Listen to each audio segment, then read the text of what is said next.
Here are 5 bucket list places that you have to visit in 2024. Starting off with the Cotswolds in England, this is absolutely incredible and has the best small towns that you've ever seen.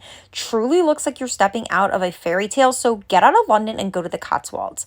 Next up is Sandals South Coast, which is located in Jamaica. This is an all-inclusive resort. Everything's included from top shelf liquor to unlimited food, even a crepe bar, and they have overwater bungalows too. Number 3, we have Edinburgh, Scotland. I just went here in 2023. This place is beyond incredible and it looks like you're in Hogwarts, but in real life, so totally worth it.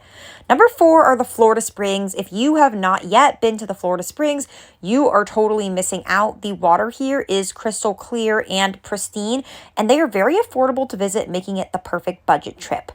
And finally, we have a New England road trip. This has been on my bucket list for years, and now I have done it 2 years in a row. So you totally need to do this. Start planning now because this books up really fast.